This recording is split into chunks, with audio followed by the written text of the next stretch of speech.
Good evening or good afternoon, depending on where you're located. My name is Melanie Carver, and I'm the Vice President of Community Services for the Asthma and Allergy Foundation of America. We're very happy that you have joined us for our health insurance webinar, excuse me.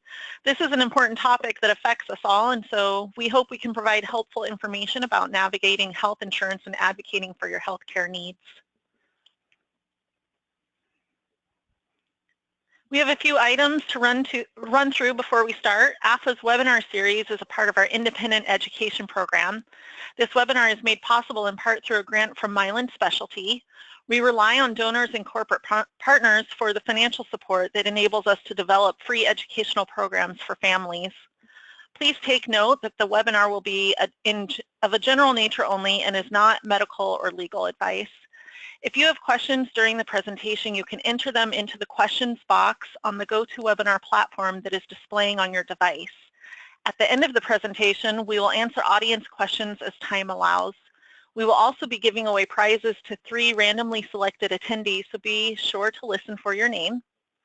When we close the webinar, you'll see a survey, and we would like for you to share your impressions with us, as we'll take your feedback very seriously to help improve the future of our programming.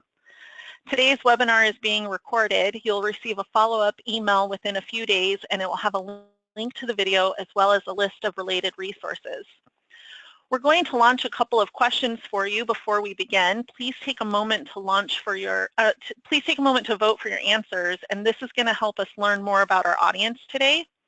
So the first question we have for you is, do you have health insurance? Please go ahead and indicate yes or no. We'll just give everyone a few moments to log their vote.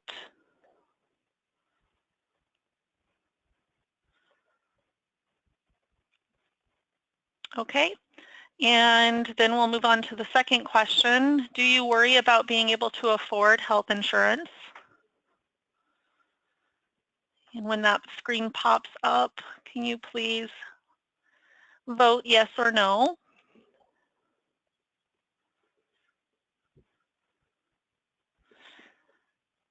Okay, and then we will switch over to our last question. What are your biggest concerns related to health care and health insurance?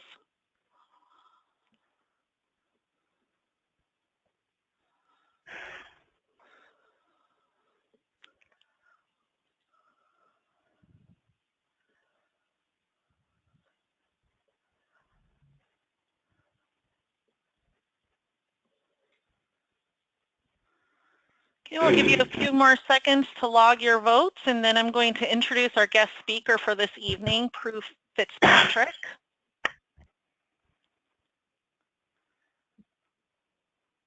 Thank you for participating in our poll. Guest presenters for all of our webinars are doing so as volunteers without compensation. On behalf of AFA, I'm very grateful to Prue, who donated her time to be here with us today. Prue Fitzpatrick has a master's in public health. She is a member of the board of directors for the Asthma and Allergy Foundation of America. She has a background in healthcare policy, having been involved with recent health reform policy development and implementation, as well as experience working within the insurance industry. Prue, thank you so much for being with us here today. And would you like to quickly review the poll results before you begin your presentation? I can load on the screen the results. So let me go ahead and share those. So I actually can't see the screen, so if you would go ahead and read the results for us.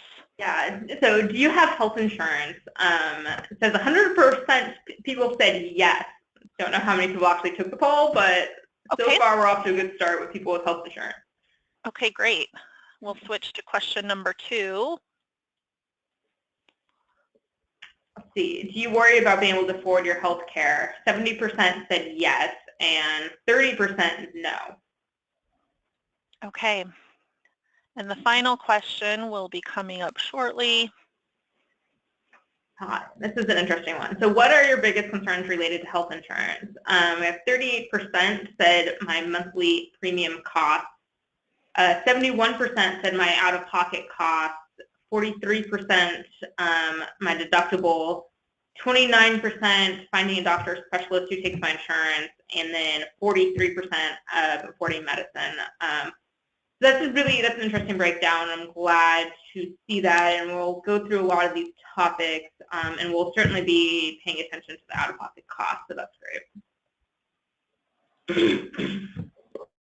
Okay, thank you. Well, thank you, Melanie, for the introduction. I'm certainly happy to be here this evening. Thank you all for joining us, or this afternoon for many of you. This is actually one of my favorite conversations to have, is explaining some health insurance basics to make sure that people have the tools that they need to be able to kind of navigate the system. There's really just no doubt that our health insurance system is complex, and there are various levels of regulation and different types of health insurance plans that are offered, and so nothing is really straightforward. But I hope that by going through a lot of these terms and various components of health insurance, it'll give you the tools to be able to go out and navigate and kind of make sure that you're able to get the care and treatment that you and your family need. I think I'll start here with going through some terms that are helpful to understand and discuss how people access insurance, and then we're going to go and talk about how you can make the most out of your healthcare coverage. So to start with these terms, just to make sure we can understand the rest of this conversation, we'll start with the concept of open enrollment. We will come back to this a little bit later in the conversation, but I do want to make sure you understand that health insurance will have sign-up periods. So open enrollment is the name for a time period when you can sign up for insurance. Nearly all health insurance plans have some sort of open enrollment, and we'll talk more about the different ways you can access insurance during open enrollment and various plan options. But for now, it's just good to know that if you want to sign up for a variety of insurance options, open enrollment is that time period during which you can enroll. Sometimes this will be a month where your employer allows you to sign up or switch plans. Other times, it'll be the 1 month that you can switch or sign up for a Medicare plan or sign up for these new Affordable Care Act marketplace plans during a month or two during the year. We'll get into a little bit more detail on that a little bit later. So on to monthly premiums. So the monthly premium is really what you pay each month for the cost of your plan. Kind of based off of how you answer some of those questions, many of you probably are very well aware that the premium isn't the only cost that you're paying. So kind of keep in mind that there are also out-of-pocket costs. So in addition to that monthly premium, you typically have to pay other costs to utilize your healthcare plan. You may hear me use the term cost sharing. That's another example of the different types of ways that you will be paying to utilize your healthcare plan. The healthcare plan will pay part of it, and you'll pay another part. And if we go to the next slide, we can get to what some of those terms are.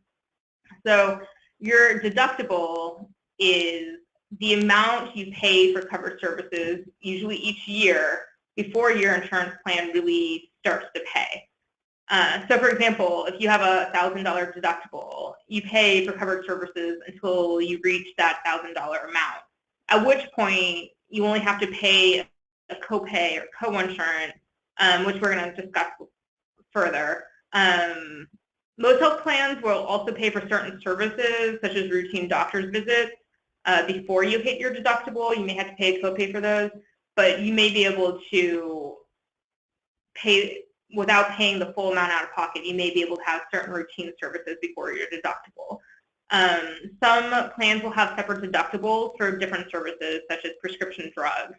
If you have a plan for your family, they will often have separate deductibles, one for you as an individual and one for your broader family. So that's something to keep in mind if you do have an insurance plan for more than just yourself and you're also covering your family and have dependents on your plan. So it's important to keep in mind this concept of a deductible when you are picking your health insurance plan. you shouldn't only look at the monthly premium. You should also keep in mind what is the deductible.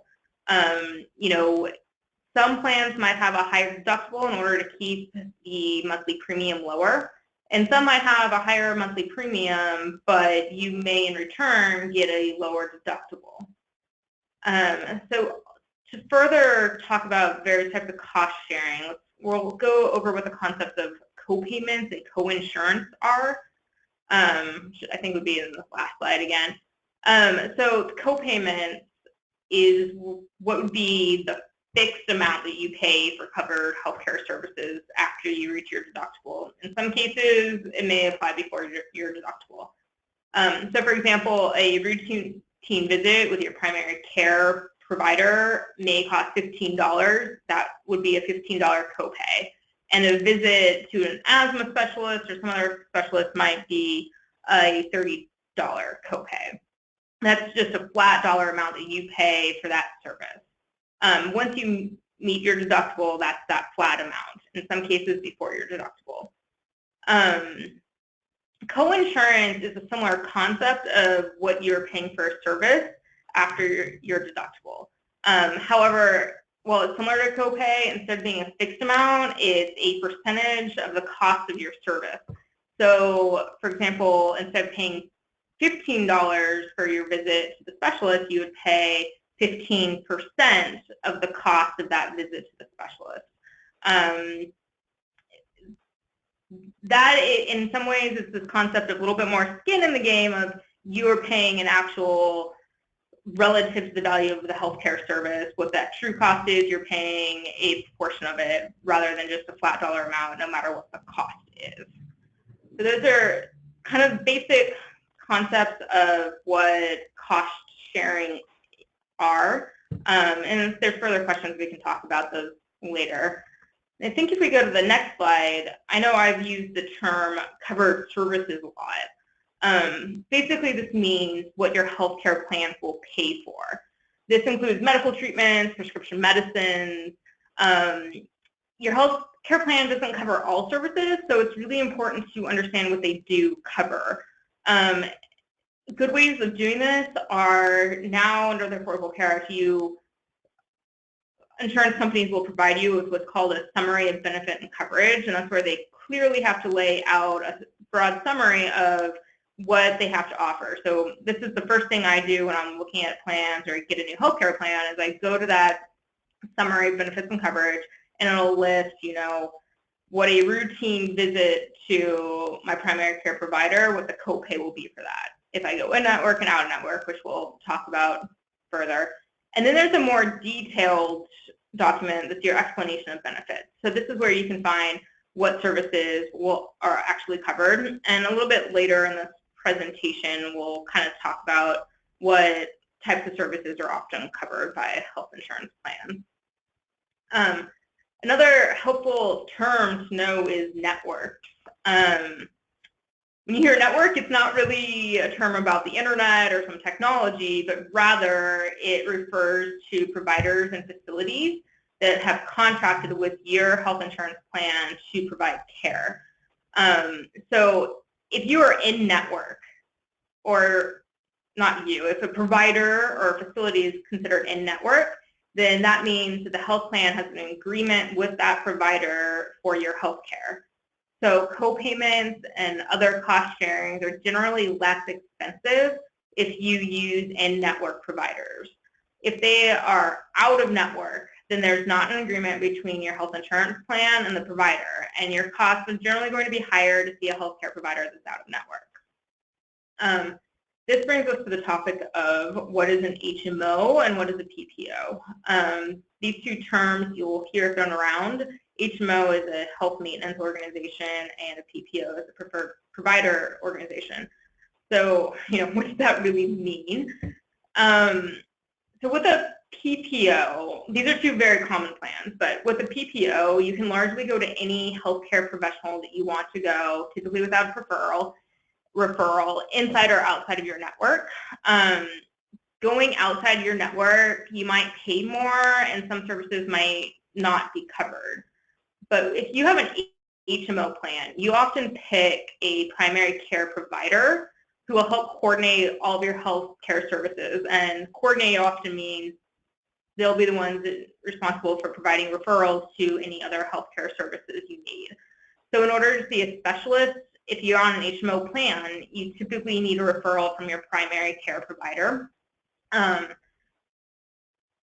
There are, of course, exceptions for cases of an emergency. And if you don't have a referral, you run the risk of your insurance plan not covering the cost of your care. So when you're selecting your insurance plan or getting acquainted with your own, since many of you already are insured, understanding that if you have an HMO or PPO, as well as what your networks are, is important. And we'll talk a little bit more about kind of accessing providers in your network a little bit later. So let's talk about how you can actually access health insurance on the next slide. So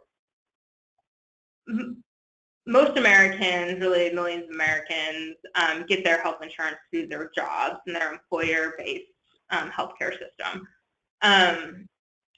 But if you don't get insurance through a job or your employer, there are a lot of other options. And as you can see on the screen, there's a long list of programs. I'm going to go a little bit out of order here, but bear with me. There's the Medicare program. Generally speaking, with some exceptions, Medicare is available to those that are 65 and older. And also important to know that there's different parts of the Medicare program, and so you have to, if you need prescription drug coverage, you need to sign up separately for a prescription drug plan on Medicare. The Medicaid program it's a joint program between the federal and states, offering coverage to certain groups of individuals. The specific eligibility for Medicaid is a little bit complicated, and it does vary by state. But generally speaking, states cover low-income families, qualified pregnant women and children, and the individuals that are receiving social or supplemental security income. Since every state is different, definitely recommend you check out your own state Medicaid program and their website, or even healthcare.gov to learn more about eligibility information for those programs. A related program that is administered a little bit differently is SCHIP or CHIP, which is the Children's Health Insurance Program. This is also a joint federal and state program, and it offers coverage to eligible children. Again, to find out those eligibility requirements, you can check out the state websites or go to healthcare.gov. I'll talk a little bit more about those in a moment. Another category of where you may access care or health insurance coverage is through TRICARE. TRICARE covers uniformed service members and families, as well as several other related categories of people. The VA also provides healthcare services for qualified veterans. If you think you're in that boat, you can definitely check out those programs specifically. I won't be talking too much about them, but many of the terms and stuff that I'm talking about will apply to TRICARE. So I want to circle back up to the big one on here, the health insurance marketplaces. As the slide says, these are what were created under the Affordable Care Act, or Obamacare, as you often hear about. So although most people get their health insurance through their employers, some segment, a much smaller segment of the population, gets their health insurance through the individual market, or they go out on their own and they purchase insurance for themselves and their family on their own.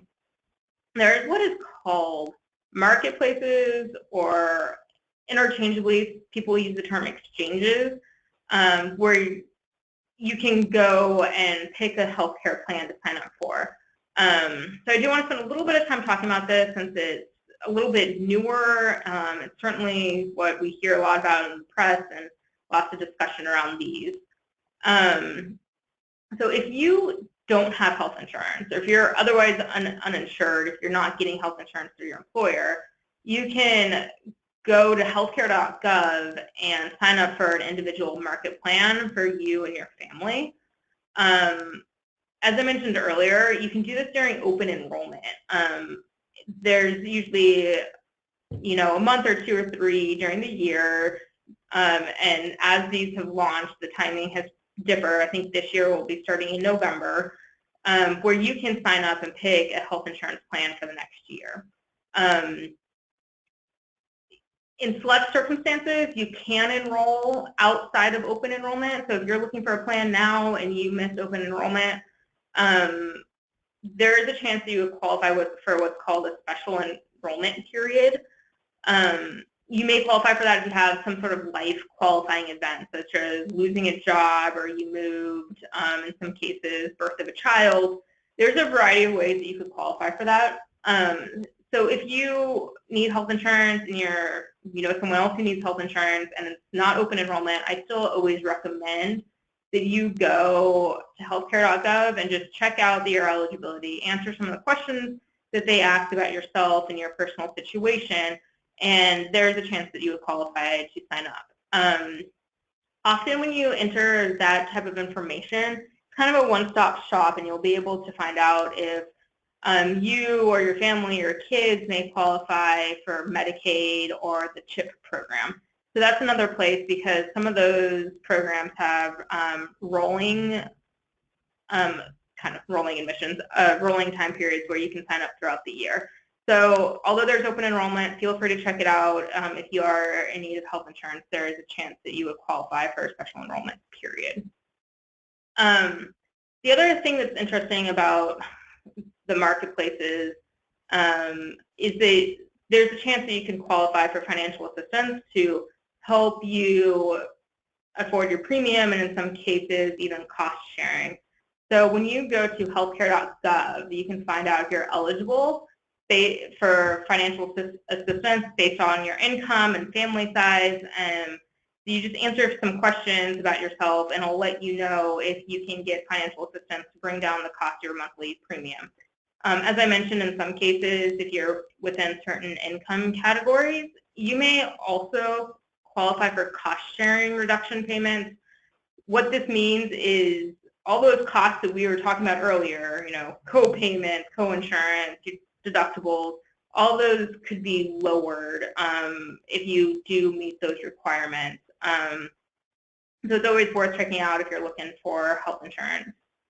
I think when you're exploring and checking out options, you'll hear terms such as a gold plan or a bronze plan, and these are what are called metal tiers. This is just a way to kind of simplify shopping for a healthcare plan and understanding what the value is for the plan that you're going to pick. So take a bronze plan, for example. If you're browsing healthcare plans and it says this is a bronze plan, then what that means is you can expect that your healthcare plan would probably cover approximately 60% of covered services. They will pay for 60%, with the consumer on average paying about 40% in out-of-pocket costs for that healthcare. So that's a bronze plan. Like, insurance pays about 60% and you pay on average about 40%. A silver plan would be 70%, 30%. A gold plan, 80%, 20%. So as you can see, it's just kind of a way to simplify thinking through what the value is of what you're getting for your premium dollar, how much you may have to pay out of pocket for cost sharing and for other ways to consume healthcare services when you actually do go utilize the plan. So that's kind of what that means, and that should help you navigate as you're looking for healthcare plans on the marketplace. So if you do have questions about what's available to you, or if you might qualify for a few other healthcare programs, healthcare.gov is your friend. It is a great website to check out. So I think that covers some of the main ways we can get health insurance. So let's talk about, I think on the next slide, we can talk about what's important to consider when you're actually picking a plan. So especially if you have asthma and allergies, there's certain questions you really need to keep in mind as you're selecting healthcare plan, or even as you're looking at your own healthcare plan that you already have, to make sure you know how to navigate it and make the most out of those services. So the first question, is my doctor in network? This is a really important question. As we discussed earlier, it's important to know if your provider is in network. So to do this, the best way to do that is to check out your healthcare plan's website, your insurer's website, and look up what's called the provider directory.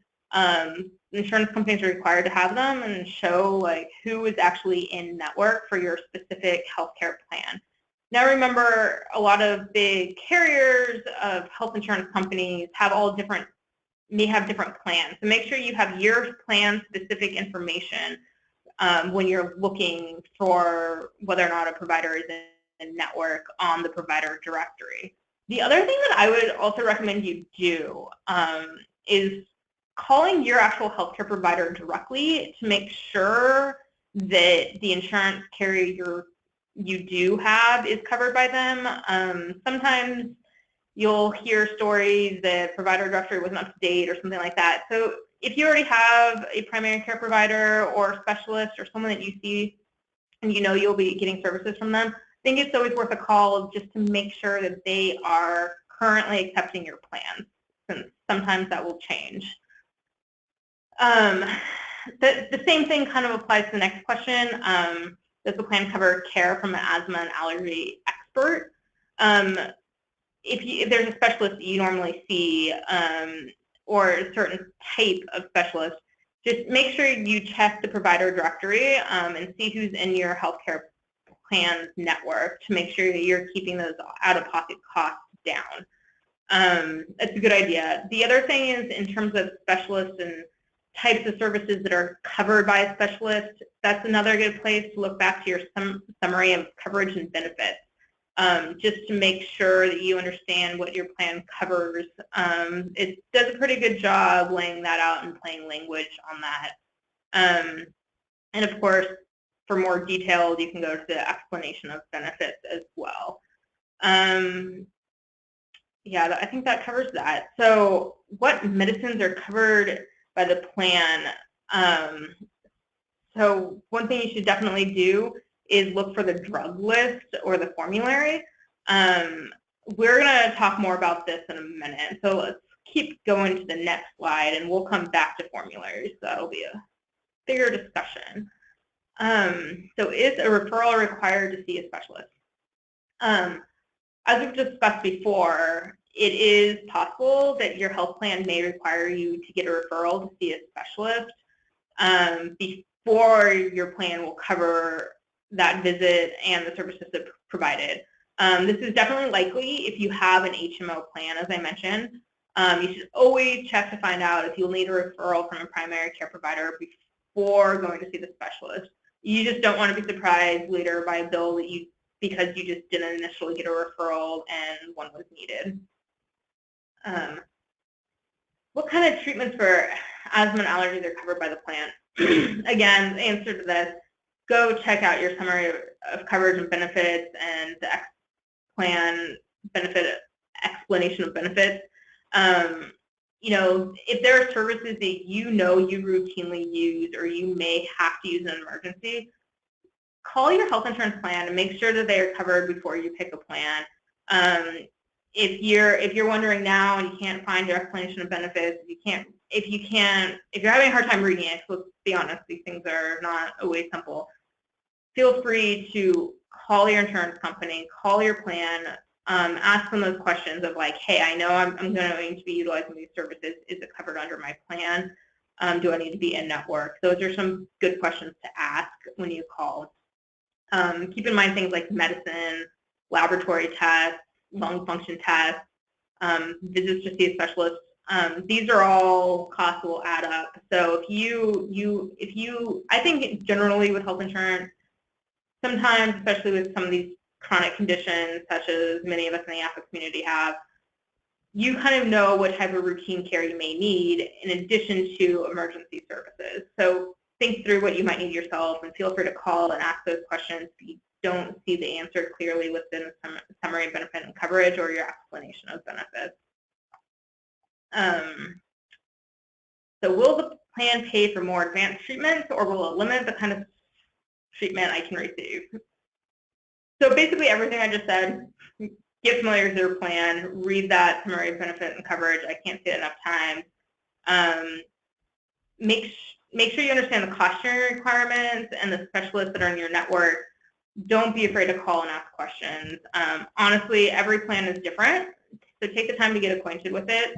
I can honestly say that in the last 4 years, I've had 5 different healthcare plans, just for a variety of reasons, and each one was very different, and it was worth me spending the time reading those documents, and often I had to call and ask some questions to make sure care that I knew that I was routinely going to be receiving, making sure that that was covered and who the in-network providers were. So it's always important to find out who is in-network. So move on to the next slide. I can talk a little bit more about those medicines. So are my medicines covered? As I said, we were to come back and talk about what a formulary is. I think drug coverage and insurance plans are certainly complicated and can be very, very expensive, as we all know, and tricky to navigate. So I did want to spend some time talking about that. So a formulary is just a list of medicine or prescription drugs that are covered by a prescription drug plan or another health insurance plan that offers the prescription drug benefits. It's also just simply called the drug list. Before you would enroll in a plan, you should check the formulary to see if your medicines are covered. Of course, you may not know what's going to be prescribed through the year, or you may already have a health insurance plan. As things are prescribed, and if you have the new medicines that you need to take, you always need to check the formulary to see if it's covered. That's just a drug list. You can find that formulary list if you look on the insurer website, or you can call them if you're having trouble accessing that formulary. They will send it to you. They can answer questions about whether or not certain medications are covered.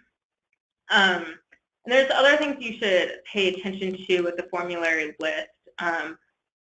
You should really check to see how your plan pays for various levels of medications. You should pay particular attention, if needed, to the generic versus brand name pricing and the various drug tiers that are applicable to your healthcare plan, and the cost of specialty medicines and biologics if they're needed. So just kind of be aware that your insurance may have tiered prescription benefit plans with specialty drug tiers, the higher tier, which might have the highest cost sharing. And that's why it's important it's on a different tier. Is, you might have a biologic or specialty drug that's on a high tier, and that's going to cost a lot more out of pocket than a generic on a lower tier. So, when I'm taking a healthcare plan and I know that there's certain medications that I'm going to be taking and they're going to fall into different categories, I'll check out the summary benefit and coverage and the formulary before picking that healthcare plan to see how much I would probably be paying out of pocket every time I need that medication filled. If you have concerns that a drug you normally take is not listed on your formulary, make sure you talk to your medical provider about it. In some cases, there may be an equivalent that isn't covered, or that is actually covered. So it's always worth the conversation. Lots you can do by talking to your provider about these issues too. So it's always an option. I'm assuming I'm going to get some questions about formularies, so I guess we'll move on from there and talk about some other benefits that are covered. If we can go to the next slide. So essential health benefits. I know we mentioned earlier that there's certain covered services of things that your healthcare plan covers. I think we all sometimes hear stories of you find out later your health insurance plan didn't cover something. But I think it's important to help understand what might be covered by walking through this concept of essential health benefits. So the Affordable Care Act, or Obamacare, requires many healthcare plans to cover items within 10 broad services category services. And this is what's called the essential health benefits. Traditionally, health insurance has been regulated at the state level and still largely is, but this, with the Affordable Care Act, is kind of a new set of benefits that have to be covered across the country. The requirement to cover these benefits applies to people in the non-grandfathered individual and small group market. So what does that really mean to you? So essentially, if you buy a healthcare plan on your own, such as through the marketplaces we discussed, or if you get your healthcare coverage from a small employer, those that have about 50 or fewer employees, depending on where you live, then these benefit categories should be covered by your healthcare plan. If you have a plan that hasn't changed since the enactment of the Affordable Care Act back in 2014, then it may be what's considered a grandfathered healthcare plan, and all these benefits may not apply to it. So, you know, it's always hard to answer a question, is this covered by a health insurance plan, because they are regulated in all sorts of ways by states and in different ways even by the federal government. So must employer-sponsored plans also offer essential health benefits? So small employers for new healthcare plans after 2014, yes, they do. Large employers, no, they actually don't, but generally speaking, most large employers do already offer these benefits. There's a higher level of coverage. Also, it's important to know that the details of how all these categories, and we'll start going through these here, how they are defined is state specific. So while these are broad categories, they might vary by state, and states might also require additional benefits outside of just these. So what are these? We'll walk through a couple of these slides here that list what some of these essential health benefit categories are. The first one here is the ambulatory patient services. Ambulatory care is kind of a tricky concept. When I first heard it, I was thinking ambulances, but really what ambulatory care is outpatient care that you get without being admitted to a hospital. You can think of this as medical care, such as a diagnosis or an observation treatment or an intervention services. And they generally occur without you spending more than 24 hours in a hospital as an admitted patient. So that's what the concept of ambulatory patient services is. So that's an essential health benefit. Emergency services, very importantly, have to be covered as an essential health benefit. Hospitalization, pregnancy, maternity care, newborn care, all of these are covered. Go to the next slide. Mental health and substance use disorder services, including counseling and psychotherapy. Very importantly, prescription drugs are an essential health benefit. So if your plan fits in any of the categories I just described, it should be required to offer prescription drugs. And then we have rehabilitative and habilitative services and devices. These are interesting terms. Really, they mean that they are services and devices that help people that have injuries or disabilities or chronic conditions gain in the habilitative side, or on the rehabilitative side, recover from mental and physical skills and abilities. And then lastly, and also important for our community, especially our laboratory services, are considered to be essential health benefits. You can go ahead and go to the next slide. Preventive and wellness services and chronic disease management. In some cases, these may come into place. Preventive services, occasionally how they're defined changes over time. There's a task force that identifies what those are. Now, we're going to move on to affording medicines. I know in going through this, I wanted to make sure that we talked about what are some resources that are actually out there and what types of patient assistance programs are there if you are having trouble affording your medicines or even navigating your resources. So here I'm going to take through some of the stuff fairly quickly. It will be available, so don't worry about taking notes here. But we have yeah. Sorry, before you move on, we received a question related to the essential health benefits, and I thought I'd just jump in and ask you about it before we move to the next subject. Absolutely. So you stated that currently essential health benefits need to have coverage provided. Is there a mandate that says how they are covered? Are there requirements on the copays or deductibles associated with the essential health benefits? Yeah, that's a good question. Yes and no. So if you're buying, since this applies to the individual and the small group market, I'll talk about the individual market first. As we talked about before, with like the kind of middle tiers of plans that you can buy, they often have to, if you buy a bronze plan, which is the lowest, with the exception of catastrophic plans that younger individuals can purchase, if you are purchasing a bronze plan, then the essential health benefits, you should have about 60%, your insurance company should be on average covering about 60% of that benefit. But these are just kind of, that's just on average. So it's across all benefits, that's where it kind of has to net out. So it may not be exactly at that level, but that's approximately the level, the coverage that it would have to be to have that. And that's a really, honestly, very important question.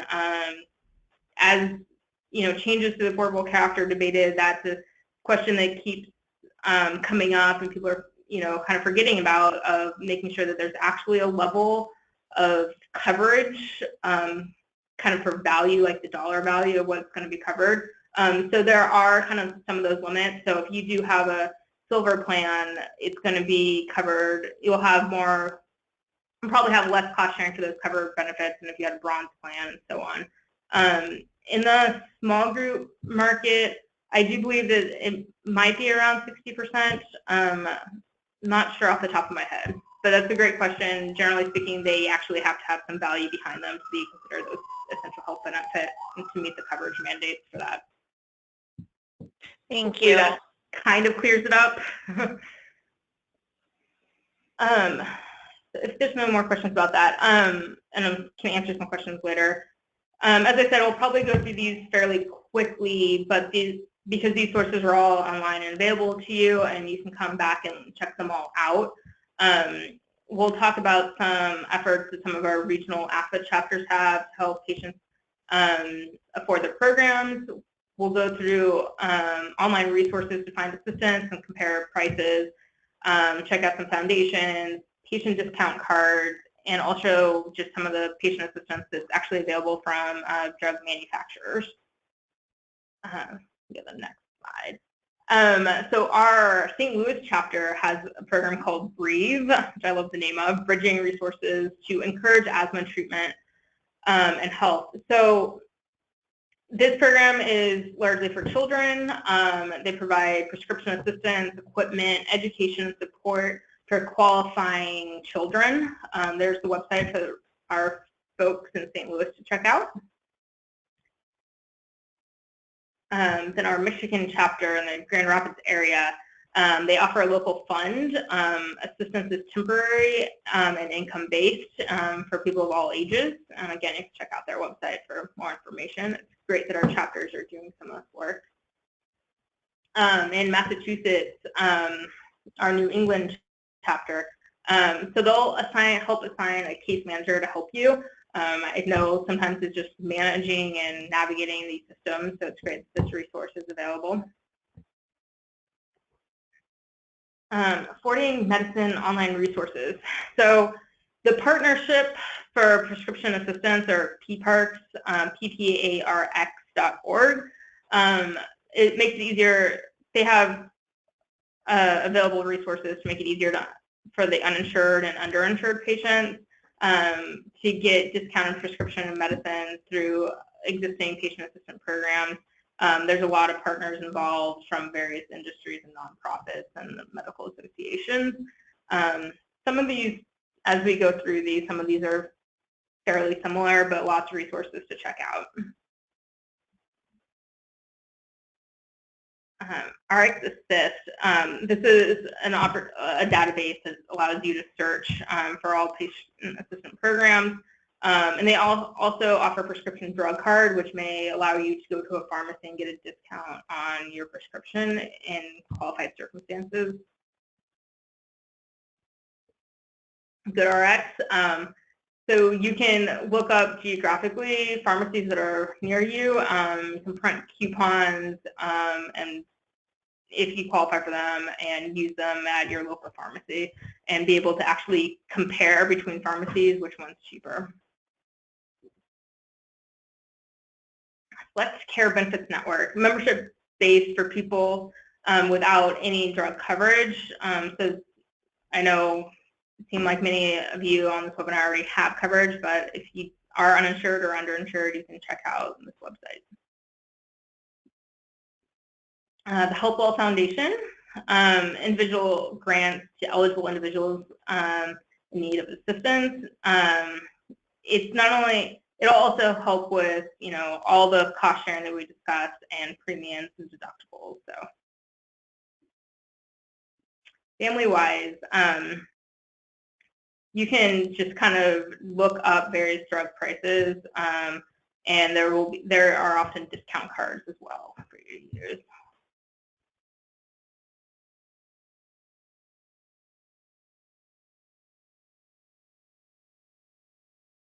Are we on the next slide?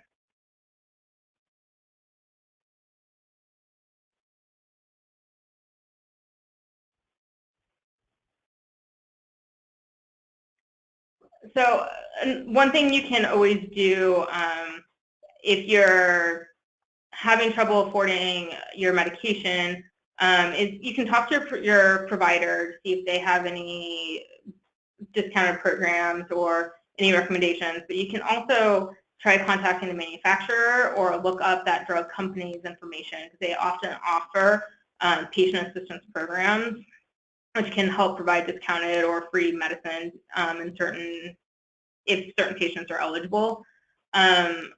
One good resource that could be very relevant to this community, if you go to kidswithfoodallergies.org, you can learn about epinephrine and auto-injectors and possible financial assistance to help purchase those. So feel free to check that website out as well. Also, as I'm talking about it, continue to check out APHA's blogs to get more information. So we'll make sure that more of this information is circulated at the end of this webinar. So, as I mentioned, always talk to your doctor. You can, if for some reason you do believe that your prescription should have been covered, you can file an appeal with your health insurance company. You can file an internal appeal, and if that's denied, an external appeal. That is one way. If it is something that was supposed to be covered, they now under the Affordable Care Act have to have a third-party appeal process available. In some cases, depending on your healthcare plan, you can shop around pharmacies. Sometimes you can get better deals at different pharmacies, so make sure you are kind of comparison shopping a little bit if needed. Sometimes in the past when I've had an issue, I've just called a couple of pharmacies before filling my prescription. And if you really need to, and if you have the flexibility and ability to, you can think about changing insurance plans, or if for some reason this year the formulary is not working out for you, then you can look at getting a different healthcare plan the next time you have open enrollment. Okay, thank you, Prue. That was very informative. We now have some questions from audience members, so we will go ahead and move on to the first question. So we received a question that said, are whole house air cleaners useful for asthma and allergies, and are they covered by health insurance? And I actually wanted to help answer the first question, and then I'll defer to you, Prue, for the second part. So the Asthma and Allergy Friendly Certification Program is a third-party certification program that was developed and launched in the U.S. by the Asthma and Allergy Foundation of America in partnership with Allergy Standards Limited. When you see this distinctive asthma and allergy certification mark on a product, you'll know that it's been independently tested in accredited laboratories and proven to be more suitable for people with asthma and allergies. Only products that carry that mark have been scientifically tested and certified to help reduce exposure to allergens and irritants. So allergen removal, reduction, and avoidance in the home can be a really vital part of effective asthma and allergy management. There's no single product or method that can improve your indoor air quality on its own, but there are a wide variety of products that have been certified, and you can find them at aafa.org/certified. We also have an app in the Apple App Store or on Google Play that you can find on our website, and it allows you to search through products and read the full details about why the product is certified. For the second half of the question, can devices like air cleaners be covered by health insurance? I'm going to hand that over to you, Prue. That's a good question. I like that question. I honestly don't believe that there are any mandates that require coverage. I can't think of any off the top of my head, but that doesn't mean that they won't be covered. I think some of these may end up, a few of these may actually be devices that are considered approved FDA medical devices, which actually may increase the likelihood that your health insurance plan would cover it. Getting covered may require a prescription from your medical provider or prior authorization. So feel free, if you're interested, to call your insurance company and ask them and find out if they would cover it. There's a chance that they may deem it medically necessary and cover it, so it's worth trying. Okay. The next question is, does health insurance cover a spacer? How? And will the insurance cover replacements for the spacers? Oh, okay. Both are really good questions. Certainly relevant to the community. So frequently, health insurance plans will cover spacers as part of the prescription drug benefit. I'm not sure if this will apply to every plan, but it is fairly common. It may even be possible that certain states would mandate it to be covered. So it's worth looking into at the state level. I think to have your insurance company cover it, you'll likely need to have a prescription from your provider. And if you need to have spacers, in multiple locations, like at school, or if you have 2 households or something like that, you might want to talk to your provider about writing a prescription for multiple spacers. That might increase the likelihood of insurance covering multiple spacers. Even if your insurance company does cover it, and you should certainly call and find out, there might still be limits on the quantity. So, they may only cover 1 over a 2-year period of time or something like that. So always call your insurer, and you will likely need to provide a prescription with it, and it will usually probably right along with your prescription drug coverage. Okay. So the next question is, how do I get my insurance plan to cover biologic treatment for asthma, for example, Nucala, Sinclair, or Xolair? I tried every inhaler and have been on multiple rounds of prednisone. I want to try a new treatment.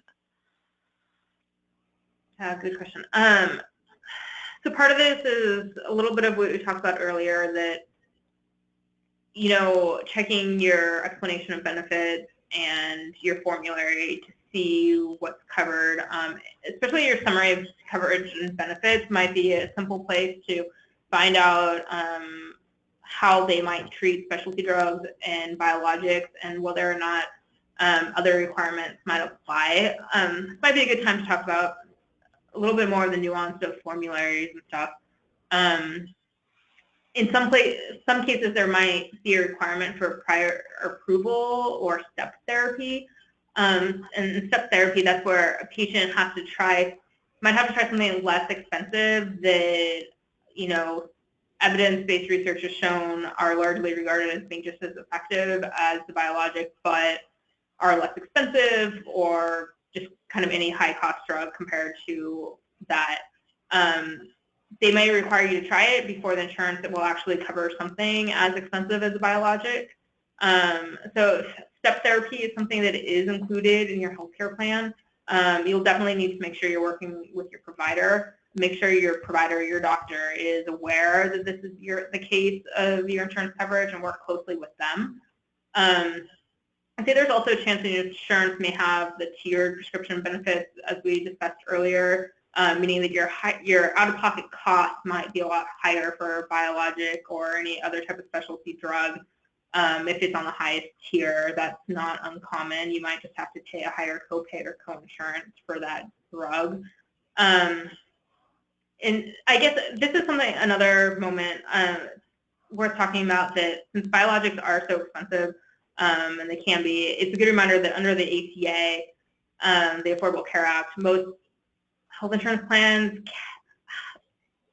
cap what are called out-of-pocket costs, including for prescription drugs. So after you spend a certain amount on deductibles, copay, co-insurance, all this other cost sharing, then your health care plan will pay all the costs above that.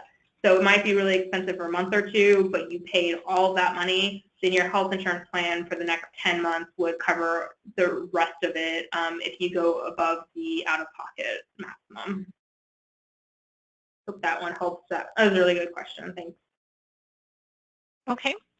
So our next question is, how can I find out if my state has an insurance mandate to require coverage on certain treatments? So for example, alternative medicine treatments or particular nutrition services or amino acid formulas for kids with multiple food allergies, for example.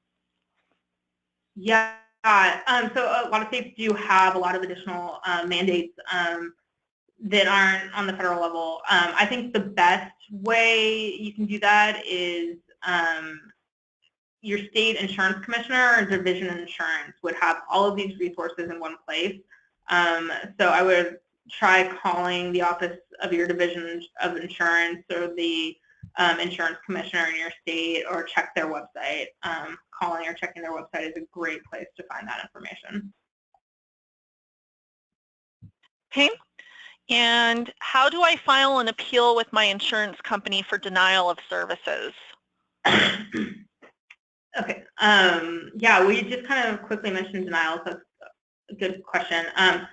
As I mentioned, under the Affordable Care Act, most insurance plans are required to have appeals processes, both internal and externally available. So generally speaking, if your insurer refuses to pay a claim or ends your coverage and you don't think that was appropriate, you have the right to appeal the decision and have it reviewed by a third party. First, insurers, they have to tell you why they've denied your claim, and they have to let you know how to dispute it. So if they have denied your claim, they should be providing you with information on how to dispute that. There's kind of two processes of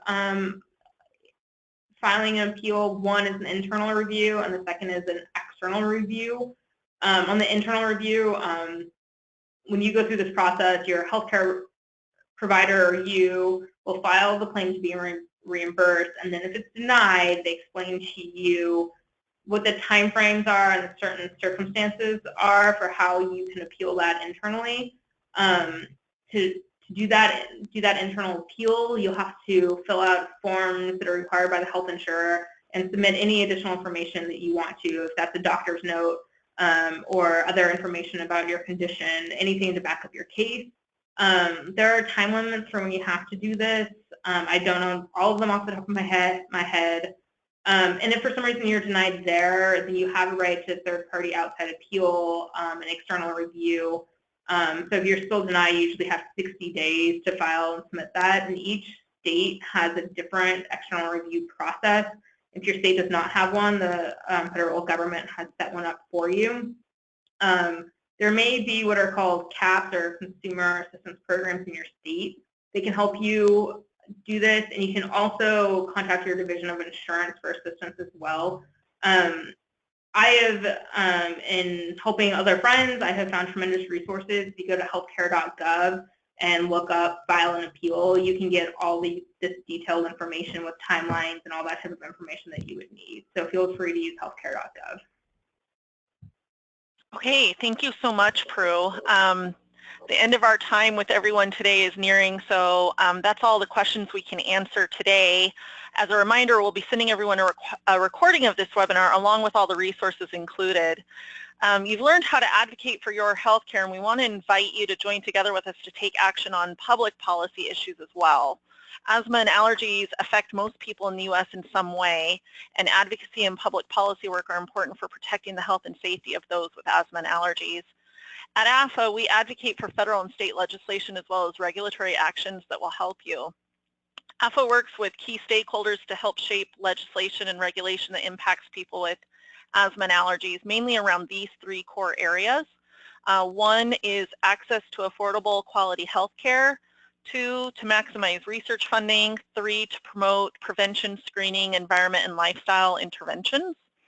So to do this, we need your support and your voice. It's important for policymakers to hear directly from you about your experiences.